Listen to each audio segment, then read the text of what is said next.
محرم الحرام۔ محرم الحرام عزاداری کے ایام ہیں، مصیبت آل محمد کے ایام ہیں۔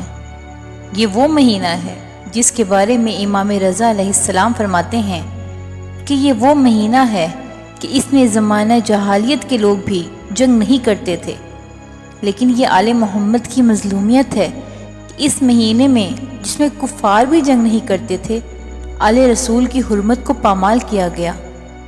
نام نہاد مسلمانوں نے، کلمہ گوؤں نے آل رسول کو قتل کیا۔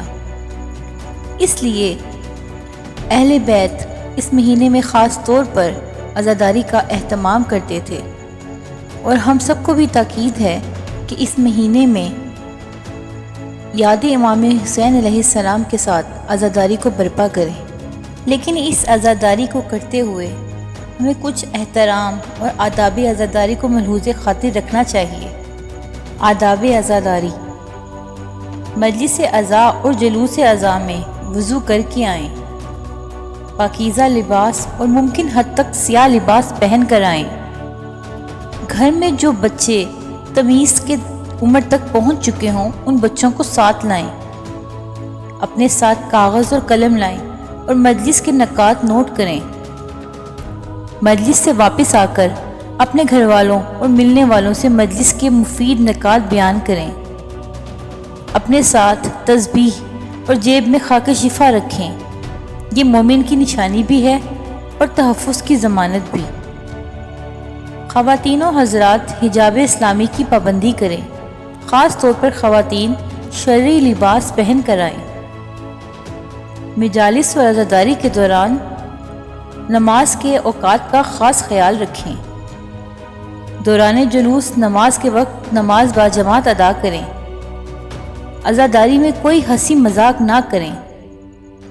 امام حسین علیہ السلام پر گریہ اجر عظیم رکھتا ہے، اس لیے گریہ کریں۔ اگر دل چاہے تو بلند آواز سے روئیں اور اس میں شرم محسوس نہ کریں۔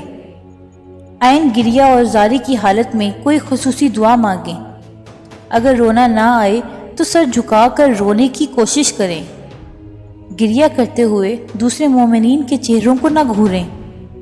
ایسی شاعری نہ پڑھیں جو خیالی ہو، بلکہ ایسی پڑھیں جو حقائق پر مبنی ہو۔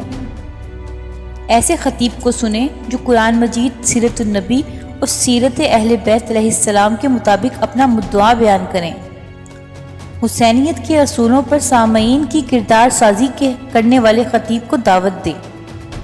فرقہ واریت دین اور امت کے لیے زہر ہے، اس سے پرہیز کریں۔ بانیان اور شرکائے عزاداری وقت کی پابندی کا خاص خیال رکھیں۔ جہاں جگہ مل جائے وہاں بیٹھ جائیں، صفوں کو نہ پھیلانگیں۔ جب آنسو رواں ہوں تو تبرک کے طور پر چہرے پر مل لینا چاہیے۔ تبرک اور نیاز میں جو چیز بھی ملے اس کا احترام کریں۔ روزانہ زیارت وارث پڑھیں۔ مجلس کے دوران اپنے موبائل فون کو سائلنٹ پر رکھنا نہ بھولیں۔ عاشورہ کے دن کے آداب کو معلوم کریں اور اس کا اہتمام کریں۔ جگہ تنگ ہو تو وہاں کھل کر نہ بیٹھیں۔ اگر ممکن ہو تو گھر سے غسل کر کے نکلیں۔ عزاداری کا انتظام اس طرح کریں کہ کسی کے لیے اذیت کا سبب نہ ہو۔ دعا ہے کہ خداوند عالم تمام مومنین و مومنات کی عزاداری کو قبول فرمائے اور ہمیں صحیح اور حقیقی عزادار بننے کی توفیق عطا فرمائے۔ الہ آمین۔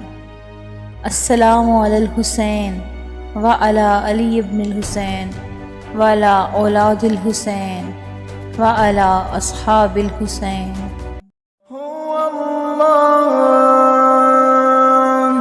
هو الله